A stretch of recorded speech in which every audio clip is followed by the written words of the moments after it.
The following is a project of our nonprofit newsroom. Support Mid-Coast Morning and local journalism today at chly.ca/donate. Local news doesn't survive without local support.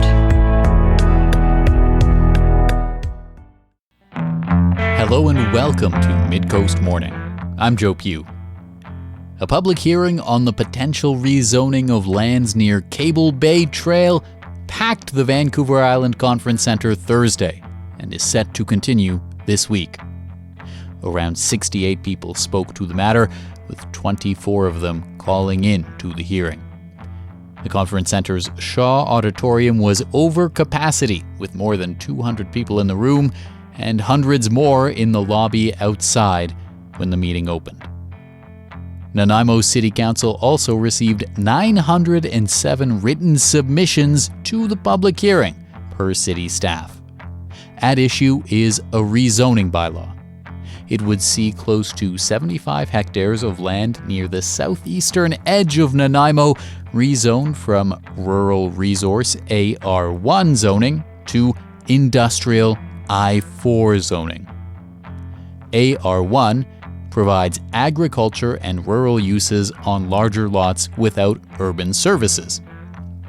Some examples of permitted uses include agriculture, golf courses, and animal shelters. Per the city's zoning bylaw, I4 zoning provides for heavy industrial development that is not compatible with residential uses. Among numerous permitted uses under this type of zoning are wood and paper processing, log sorting and storage, chemical plants, and a use case simply listed as industry. The land is owned by Nanaimo Forest Products, also known in the community as Harmac Pacific.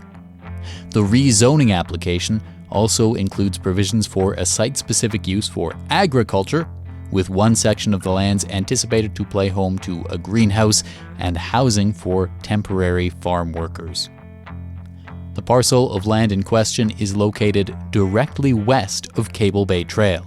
If approved as is, a buffer with an average length of 100 meters is to be left next to the trail.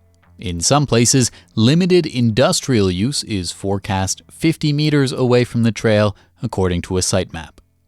At the hearing, a significant number of community members from Nanaimo, Cedar, and Gabriola and Mudge Islands spoke out against the rezoning, while a number of people, most affiliated with the company or with local economic development organizations, spoke in support.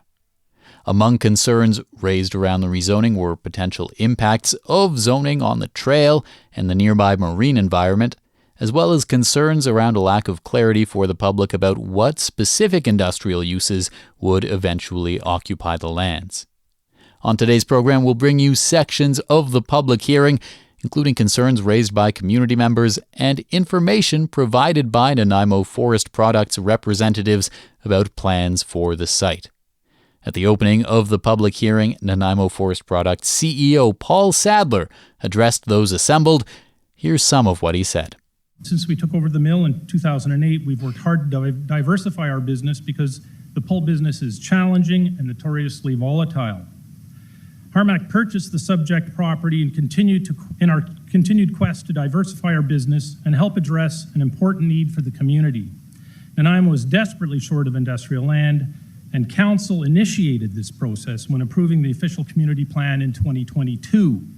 We believe a local employee-owned company like ours is best suited to take the lead in this exercise. Our aim is to build an industrial park where we maintain ownership of the land, long-term site use agreements, selecting businesses that are complementary to our business, such as sawmills, or businesses that can take advantage of our green energy supply is the objective. We are not the evil empire. We are responsible local owners and operators. We have proven that industrial activity and environmental sustainability can coexist. For example, Harmac's management and tradesmen conceived and built the Cable Bay Trail in 1990. Harmac also provided the land, water, and power for the Nanaimo River salmon hatchery. And we also provide emergency backup water to supply the city of Nanaimo. Harmac pays the city of Nanaimo about $2.6 million a year in taxes each year. Sounds like a lot, but we also spend about $350 million a year running the place. Of that, I estimate about $200 million is spent locally on wages, truckers, sawmills, veneer operators, loggers, fabricators, tradesmen, consultants, the list goes on and on. These people get mortgages to buy new homes, eat at restaurants, shop for groceries, buy cars and trucks, get business loans, and that list goes on and on. This $200 million of spending likely supports about $500 million to $1 billion of investment in Nanaimo. No doubt, all of these people also enjoy the nature that surrounds us. Indeed, you are going to hear a lot about that tonight. Actress Sarah Wayne Callies, the first member of the public to speak, raised concerns about the lack of further local government checks on what type of industry could occupy the land if rezoning were approved. If rezoning is approved, any heavy industry is welcome to move in, be it waste incineration or worse, and the public will have no recourse. We're all aware that we are living in times where growth in this country means engaging with industry. Many of our neighbors in this community work in those industries. We respect that. But rezoning heavy industrial use alongside critical habitat, one that world-renowned experts from Paul Nicklin to Ian McAllister have identified as unique, is frankly unnecessary. There are better places for that industry to be than on the waterfront, where foundational species like salmon and herring migrate many times a year. Therefore, in the strongest possible terms, I want to make clear my objections to the rezoning. The potential impact of the proposed rezoning and subsequent development on the trail was a common concern raised by speakers. Here's what caller Jessica Mays had to say on the matter. From a trail user perspective, I'm concerned about the spillover effects of the nearby industrial development. The documentation states that it may generate noise, vibration, odors, and include activities that are not suitable to be adjacent to urban centers. And since this trail is a peaceful escape from the city, I'm definitely concerned about those. And I don't think that the proposed setback of the trail is enough to address this issue.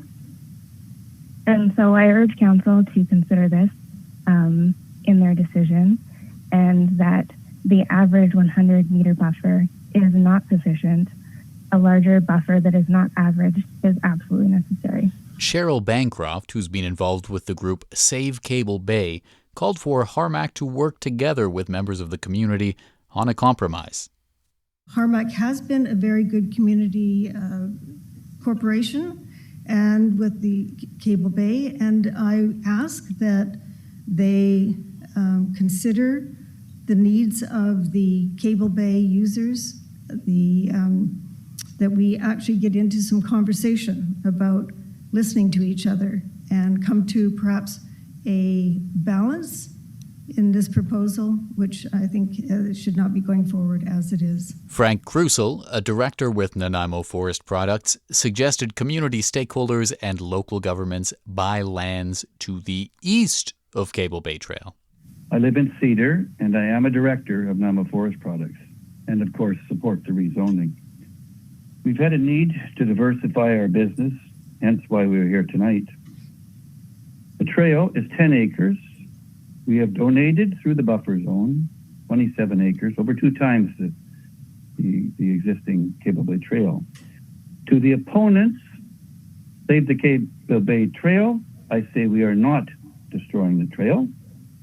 Harmac has been here for over 75 years, and there are still orcas, salmon, sea lions, etc. I truly believe the opponents, if they had the chance, they would be happy to see the shuttering of Harmac, much like Crofton. To date, no opponent has approached our board with a solution. Just no. To the City of Nanaimo, the Regional District of Nanaimo, and all the people in this room and online, as an option, a solution, in March, the RDN has purchased 890 acres of they call the Hamilton Marsh, south of Qualicum for $28 million, park number 13. The lands, 210 acres on the east side of Cable Bay Trail, are available to purchase at a much less cost than Hamilton Marsh. The owner is exhausted.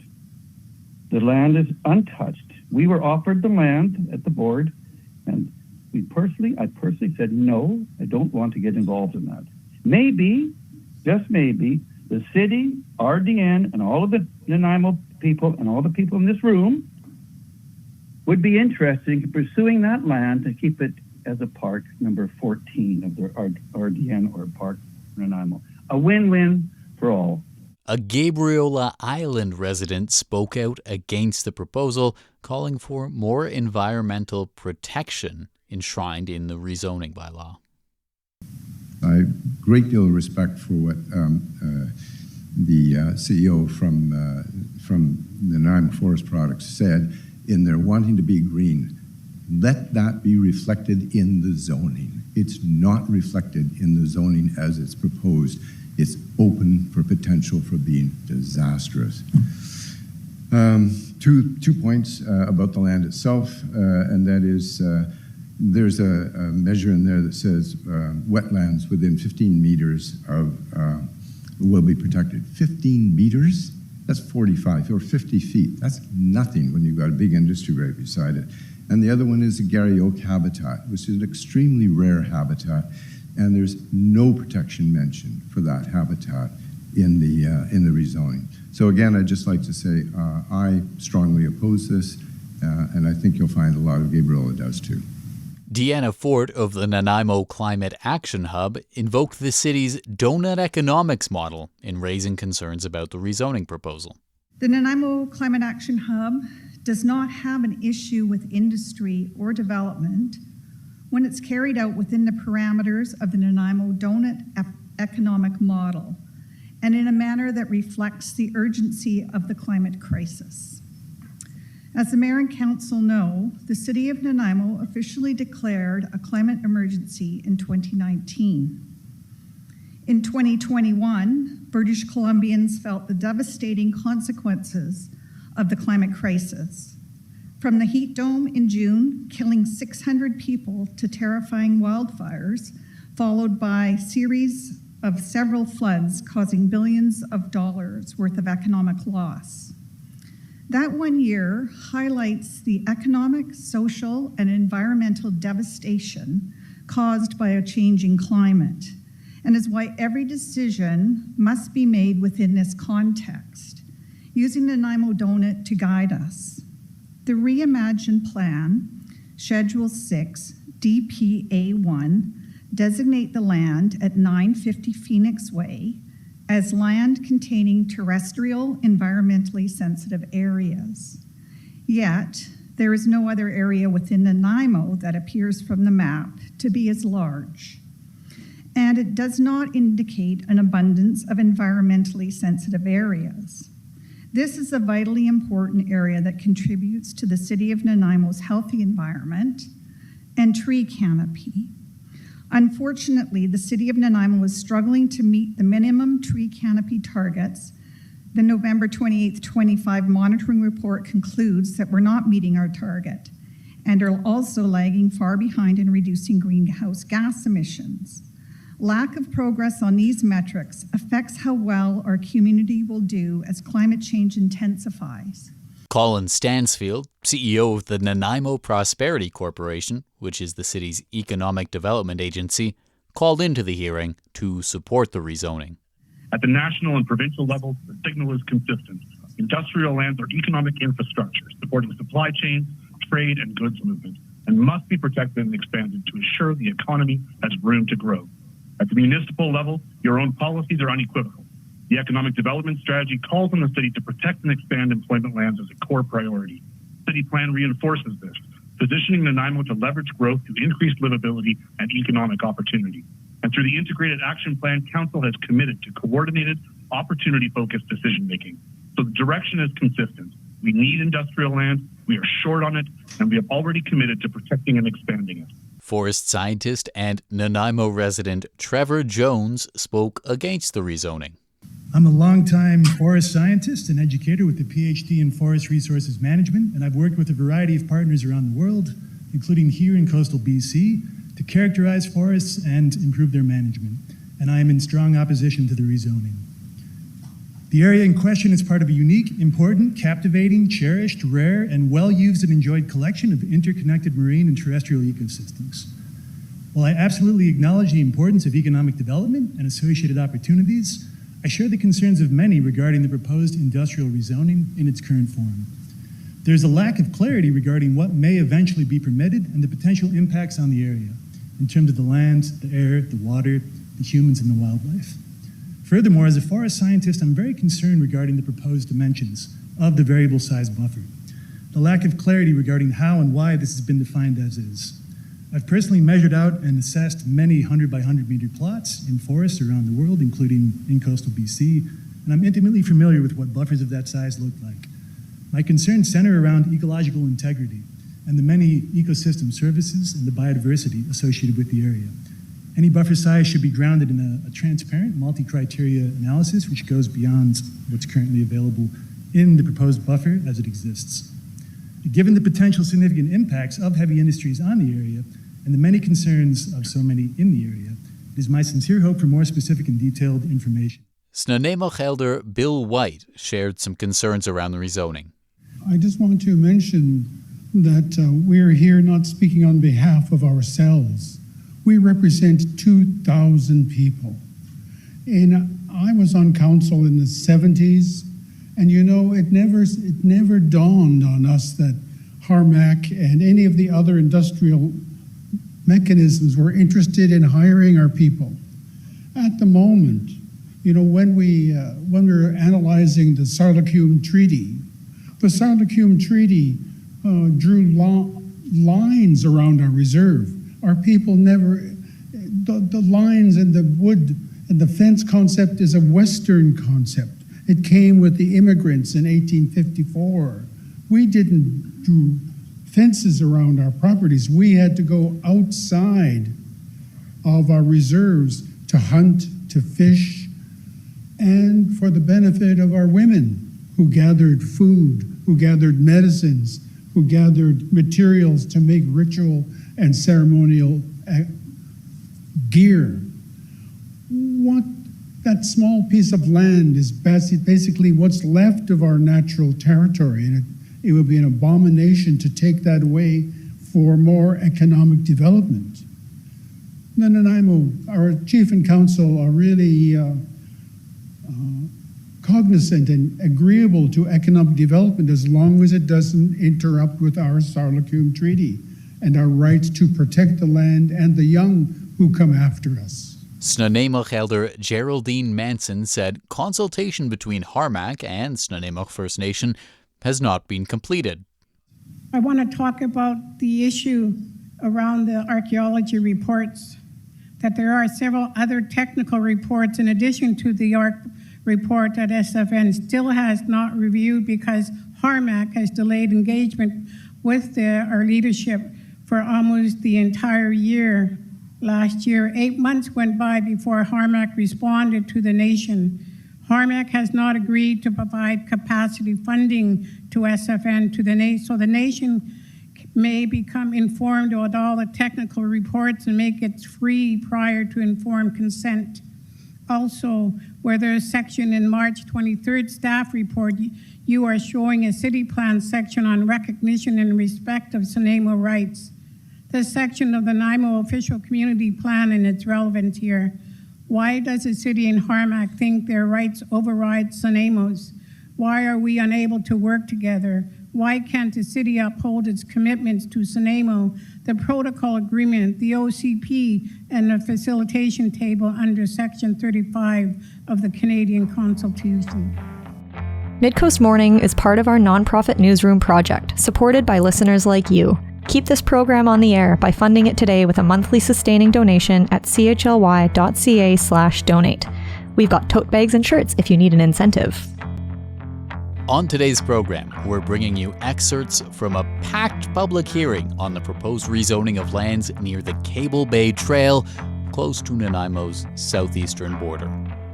Landowner Nanaimo Forest Products is seeking to have the land rezoned from Rural Resource AR1 zoning to Industrial I4 zoning.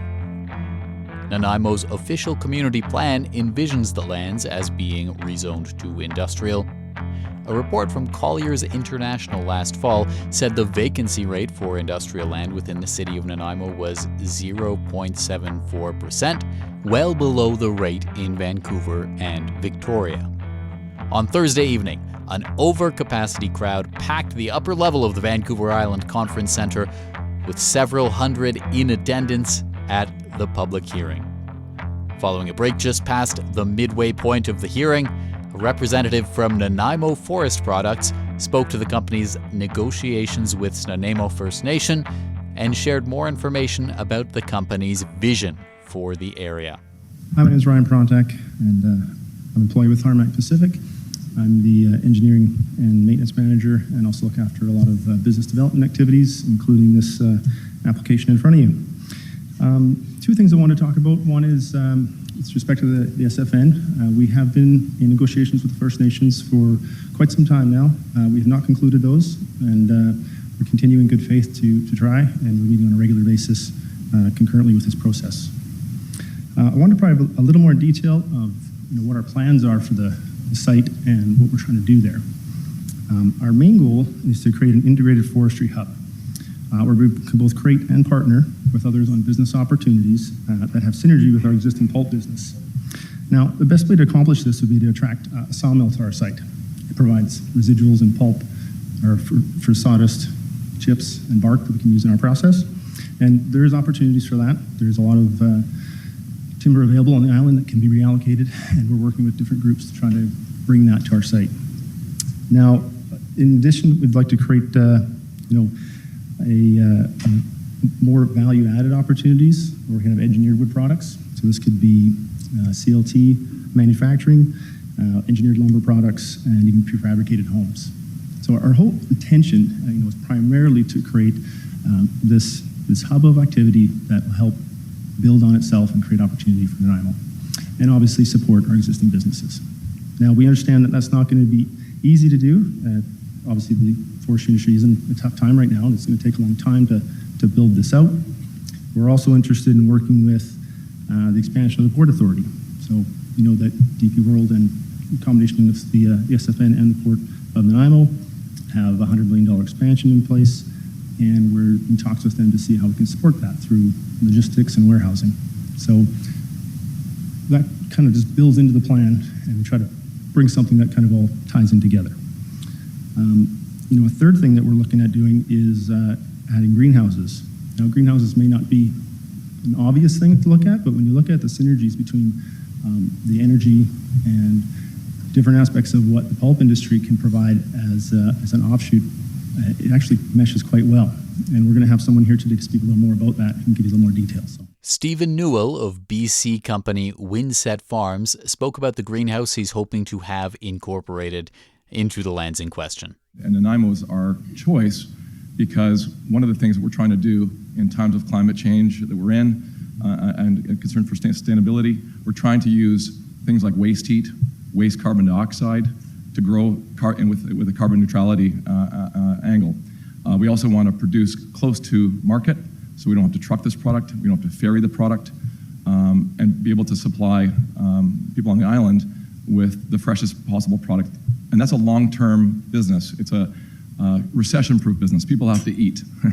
And so it's maybe a good economic driver. The investment we're looking at on this property would be in north of $150 million, producing 200 to 300 jobs.